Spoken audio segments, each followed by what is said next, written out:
Dr. Neufeld, thank you so much for being with us today and the past days. Thank you so much for your work, for making us make sense of our children and becoming their answer. I know you changed my life and the way I tackle the subject of childhood, children, attachment, and everything else. And you've changed my personal way of understanding myself and my inner child. So just as a thank you. Thanks for your words. I'm delighted to be here. And thanks for the invitation to share. I know there's a lot of things that society and psychology has misunderstood about children and how they develop, and the shift between behavior psychology and developmental psychology.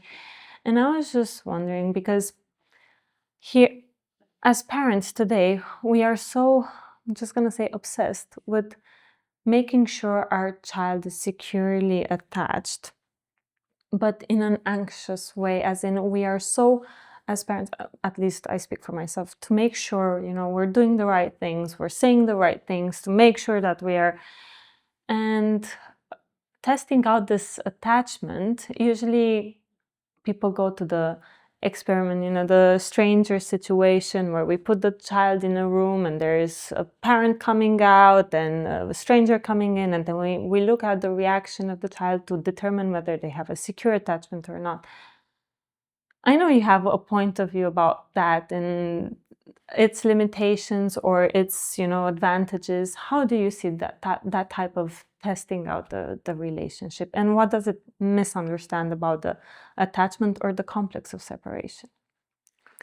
Well, the strange situation, the research around it certainly revealed how absolutely impactful experiences of separation can be. And when those that are not attached to come into the arena of the child without that home base.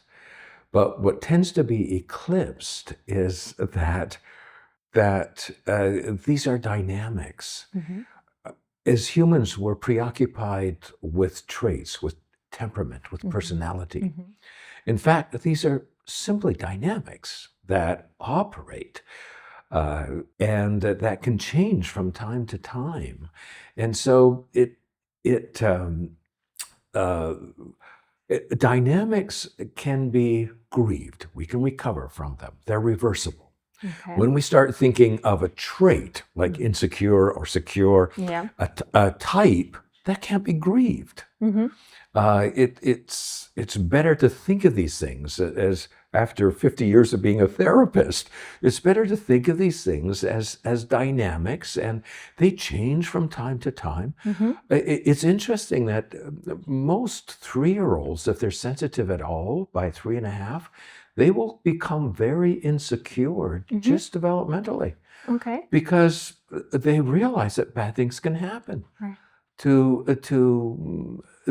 those that they're attached to. Okay. If they're not insecure, there is more of a problem. They're in denial and defendedness. And so they are dynamics. The other thing to remember is these early experiences, if they're not recovered from, they're about relationship. Mm-hmm. We tend to think they're about us. They're about a relationship.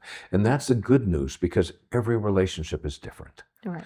And when we get a relationship which we can really lean into somebody's love, oh my goodness, what a difference that makes. And it leads us to have some tears about what may have not have been there before. So it's important for parents to yearn for their child, to be able to take for granted, that the contact and closeness is there, it's safe. That's going to look very different when the child becomes 2. It's going to be about being the same as, not just being with, and the 3-year-old about belonging and mattering to. And they get very put out when they lose a sense of you being able to get to their side. and the 4-year-old wants to be really important to you, to matter to you. So any sign that you don't matter, it changes over time. But also we can see what nature is trying to do.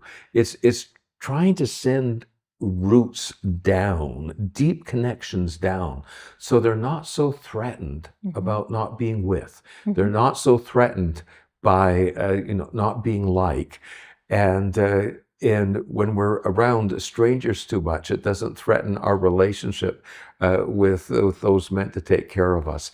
So it's a long process. It's a developmental process. Lots of room for recovery, lots of room for getting better, lots of room for tasting of good experiences where we can lean into somebody's love. It really is a story, all of human. The human story of attachment is a story of resilience and recovery. Nature's always yearning for us to be able to rest and relax in the love that somebody has for us. This also brings hope, right? Because for a parent who maybe realizes that their relationship needs work between the child and the parent, but also brings responsibility, because I believe if you're sure of your child relationship with your child, maybe in time you go sleep on it, and then you realize that being a dynamic, it's a work that we always need to put in, whether they're 2, 5. So attachment doesn't finish at 2. No, it's very fluid. It doesn't finish. The good news is there's lots of room for repair and recovery. It is about relationship. And it will take that. A very sensitive child, the very fact that they even attach, they can smell that it sets them up for the separation. And so they're insecure because of their intelligence. Okay. And another child may be very shy. They're reserved for their people. So strangers affect them significantly. And every child is very different. But the important thing to realize is that the more the child can take for granted that the contact and closeness is safe, in whichever way it's experienced, by the time a child is 5, it should be the sense of warmth, the invitation to exist in one's presence. It's a matter of heart, of giving your hearts to each other. They're full of love and drawing hearts and so on. And that 5-year-old has all kinds of ways of holding on when apart. And so our desire is for them to experience it safe enough for the roots to go very deep. It's like if they experience the safety, the roots go down further, then they will want to be seen from inside out, and not just to be seen on the outside, but seen in the inside, because they go through a time at age 3 and 4 when they realize that not only do they have secrets, they are a secret. Yep. And that sets the stage for wanting to be seen, wanting to be heard. And so then it's a whole different way of conveying to them, that I see you. I mean, really see you. And I understand you, and I accept what I see. So it's an ongoing process. No one can get it perfect. And it's kind of a dance that you discover.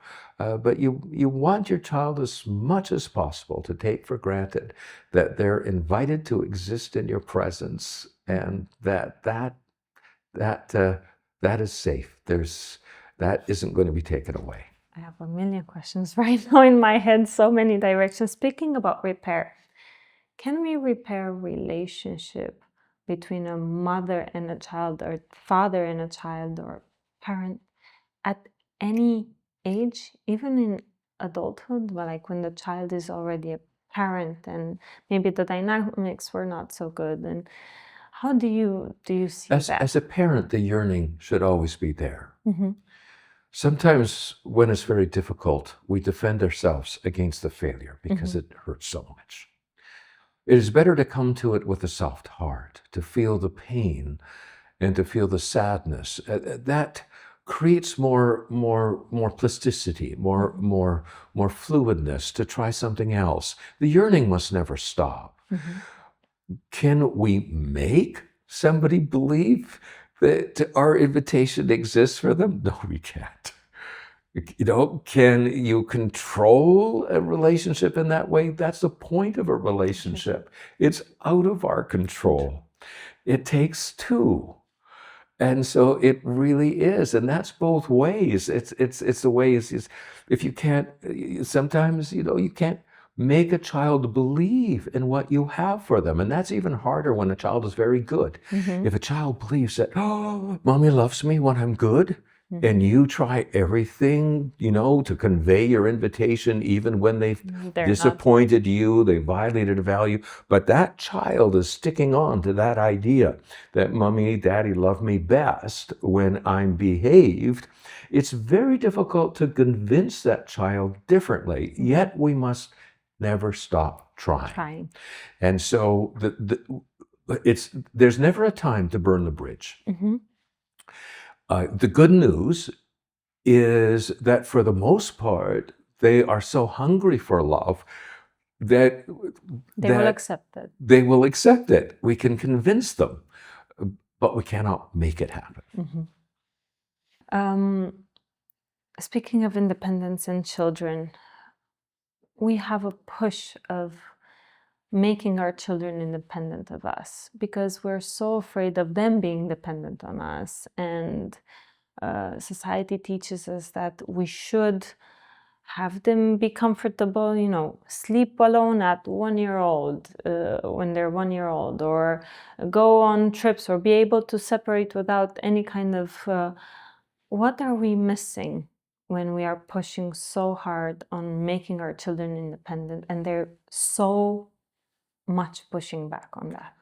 Well, we've been fed this doctrine in Western society for over 400 years, ever since John Locke, when it was to be the goal of everything.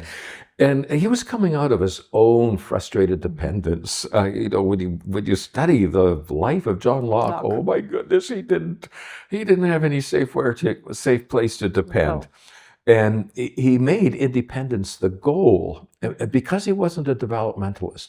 He doesn't believe that you automatically desire to walk on your own 2 feet, to make your own decisions, to be at your own steering wheel, to be viable as a separate being when your dependency needs are met. We don't have proper language anymore. We call everything independence instead of self-reliance, being able to do what you want. Our relational needs are our dependency needs for life. That is the meaning of a relational need.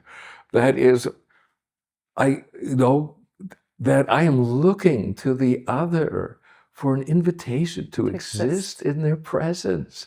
That is dependent, for better or for worse, on the other. And that is the reality of it. If it was independence, we wouldn't grieve properly. When it's dependence, either you feel fulfilled, you don't feel fulfilled in self-care. Either you're fulfilled, you rest, you can purr in it, you can lean on it, and the brain says, thank you. Now we can go on to making you, to wanting to dress yourself and wanting to talk on your own and wanting to have your own decisions. Or there's nothing left to do but feel sad about what isn't there. And then the brain says, okay, well, that will do. And we can get on then, because we will stop doing what doesn't work, and some of that energy is freed to be able to get on with you being able to walk on your own 2 feet, think for yourself, make your own decisions. The reality is that dependence is an existential reality. It is there, and by denying it, we have denied our own vulnerability, and we have denied our own fulfillment and our own grieving. And in so doing, we have got stuck in this place of where we resist the vulnerability. To be dependent is a very vulnerable experience. And understandably, we don't like to sit in that vulnerability. Yet without that vulnerability, We don't have the soft heart. There's no rest. There's no fulfillment, and there is no grief. Grief. And grieving is the back door to development. When I am able to have my sadness about what isn't there for me and the invitation to exist in another's presence, what safety isn't there, I am released from the futile endeavors. My brain again says, thank you very much. Now we can get on with growing you into your full potential. I love that. I love the take on the questions that developmental psychology asks itself versus behavioral psychology. And I try to get out this message that we've always looked on how to integrate the individual into the society for such a long time, no matter the personal cost. Whereas, how does a developmentalist look at it? Well, it comes, but it comes later. Yes. It comes, but if you don't have the integration within yourself, your own mixed feelings, you won't mix with others. There is a developmental process. It comes in stages. And the issue is that of these potentials. Now, the first of all is the potential for relationship, and that's what nature cares about, is that potential for relationship is fully developed. That enables us to hold on when apart. That answers the biggest question of the brain, is how do we get a sense of togetherness enough that we can get on with the second goal of development, which is to realize one's full potential. Now, a developmentalist is always thinking of the unfolding of potential. Now, it turns out that part of our potential is to get along and to fit into society. Yeah. But this is a potential to be realized. And when a child isn't capable of mixed feelings, if they're not saying, part of me feels this way and part of me feels that way, I would really like to play with her, but I don't like it when she bosses me around, then she's incapable of relating to others without there being a loss of her own personhood, or being a person without the loss of relating. So we're pushing this. And a developmentalist believes that, just like recovery, that's a human potential to fit into whatever society is there without the loss of one's own self. Wait for it. Be patient. And it will come. Today's preoccupation is to get 2- and 3-year-olds started on the process of getting along and fitting in. Getting along and fitting in is the last stage of development. The last stage. And you're only ready for it when it's not at the loss of your own personhood, when you lose yourself, when you're with others, and it's not at the loss of a sense of the relationships of those who are responsible for you. And so it's not at the loss of those wonderful cascading care relationships, should they be there for you, and it's not at the loss of your own selfhood. That's only when you're ready. When you're ready. Wonderful. Personally, I got the advice of a therapist.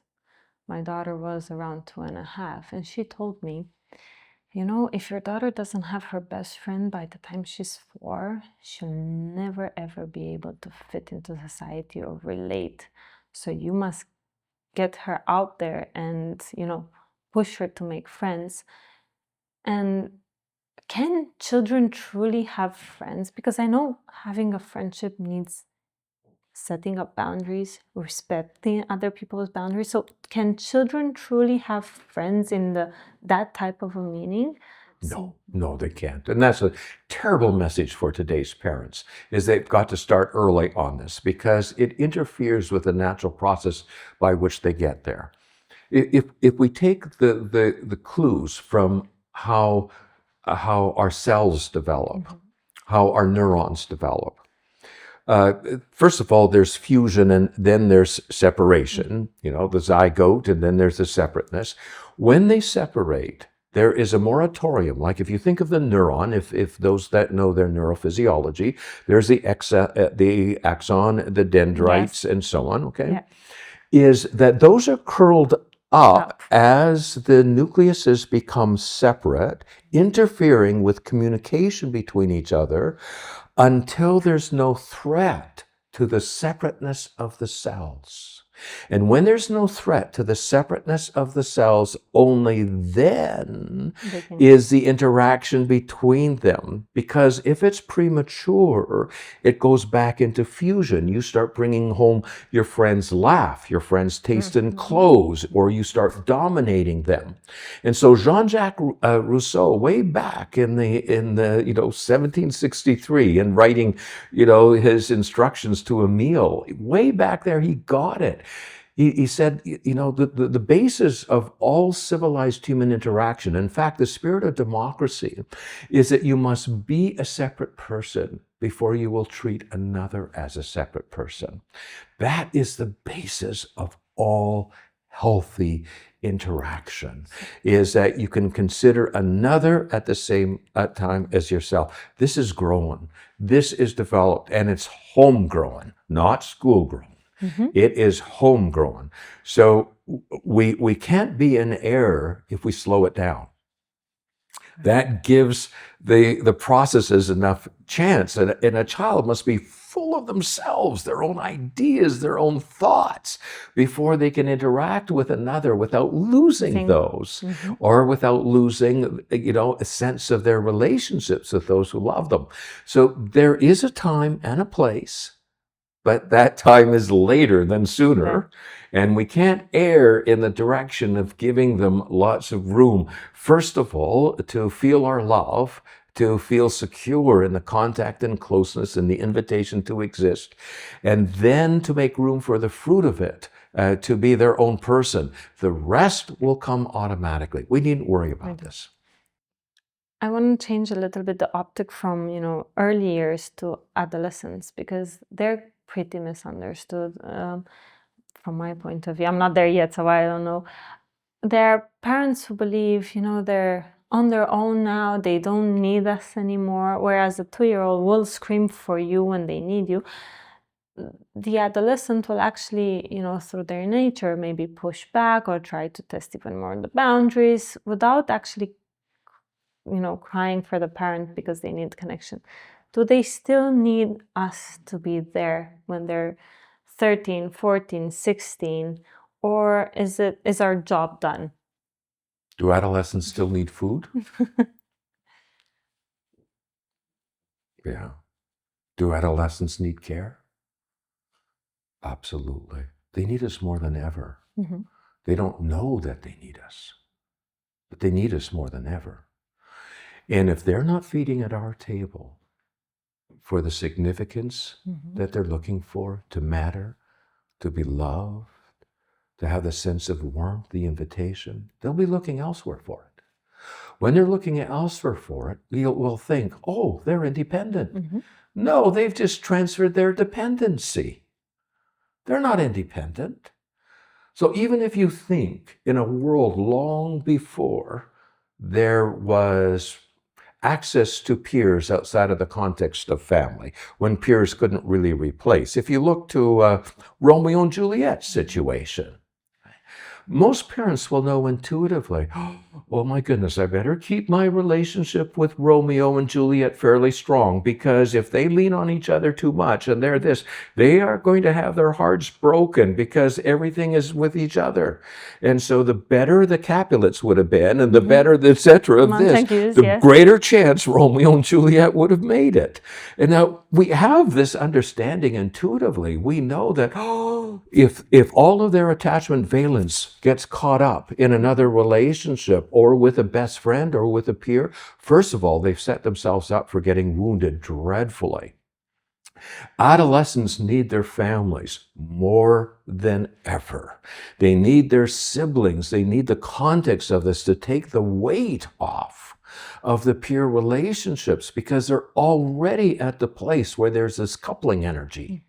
And if they don't have deep relationships, then it's all transferred and it becomes too dangerous. So if that could be true in the classic sense of when the coupling starts, that's even more true when you replace with friends or groups or so on, and you lean on them too much. If you look at this in the physical universe, planets were never meant to revolve around each other. Stars were never meant to revolve around each other. They're meant to be in orbit around a common thing. Now, when the planets are revolving around the sun, they all get along. Yep. But if they start revolving around themselves, there would be sure death, as the stars do. So they need us more, not less. They need us more because it begins to occur to them that we could be replaced. Now, the deeper the attachments are, the more it is at the level of the heart and of knowing them from inside out, the more they can dabble, get hurt, get wounded, and land on their feet, because the family is the structure. And of course, there'll be time when they have children, and their families will be very important for them to be able to create the village in which to raise the child. So there is never a time when family is not important. Even in death, our ancestors can still serve us because it's a relationship, for better or for worse. Families are the molecule, so to speak, of the universe. They're what is meant to revolve around each other. Now, does that mean when an adolescent couples that there won't be the sense of replacement? But yes, again, the importance would be to take the weight off of that. The less weight there is on couples to function, the more likely they will make it. Interesting. How do we keep in contact with adolescents? There is a practice, or sometimes people or parents of adolescents think, how do I get them away from them? How do I stop that link? How do I push those people away in order for my child not to get affected? You're talking about adolescence? Yes. Oh, this is tricky business. Do I accept Juliet into the family, even though I don't think she's good for my Romeo?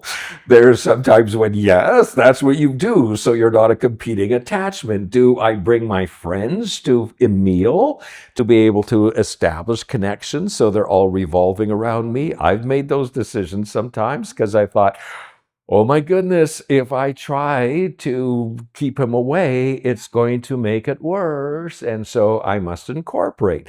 There's other times when you can go on a timely family holiday or a trip.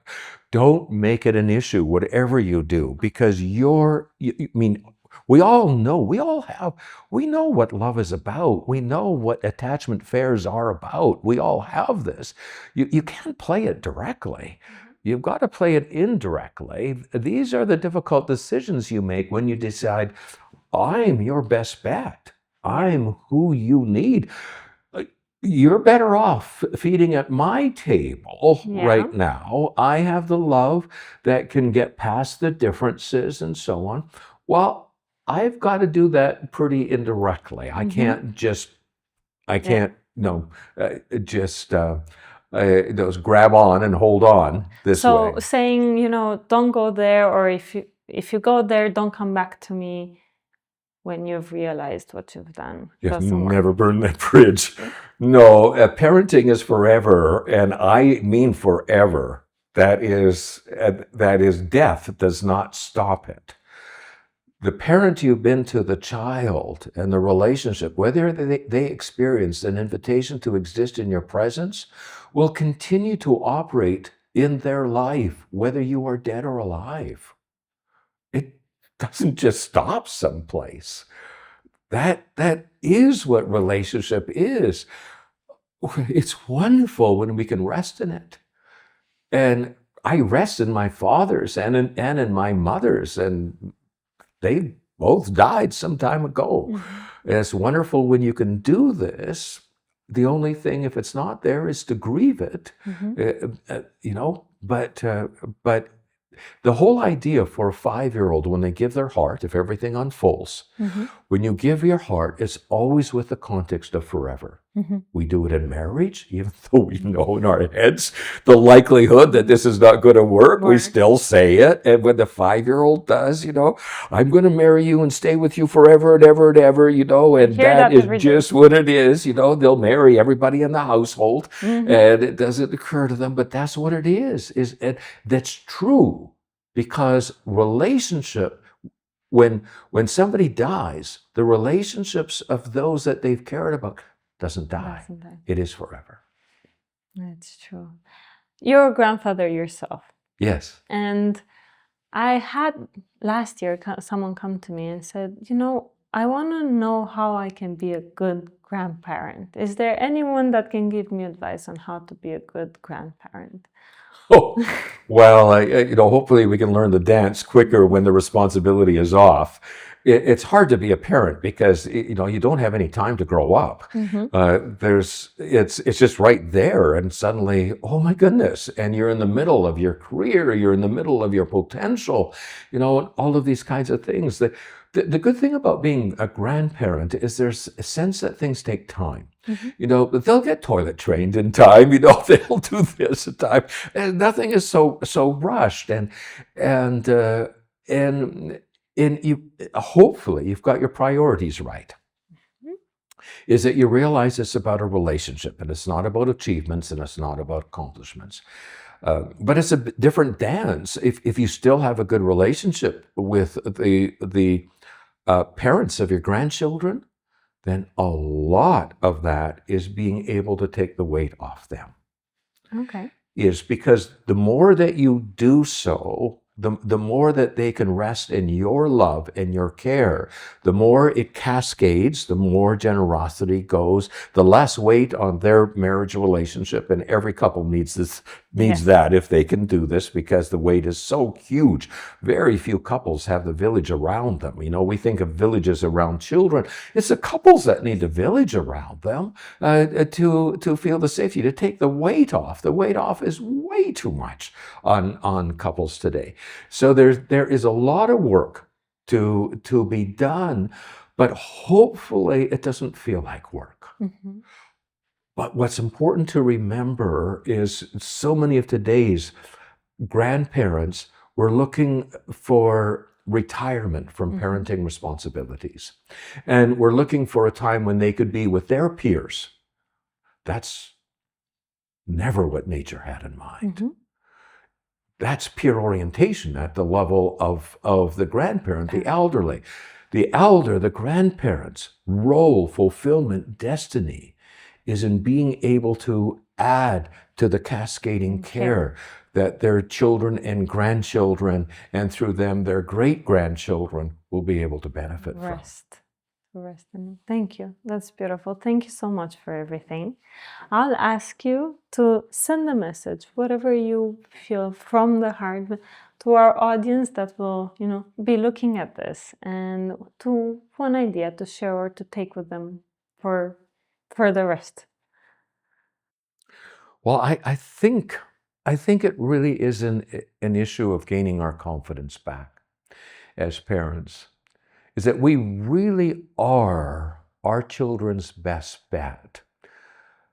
Their best source of mattering, of significance, of the invitation to exist in our presence.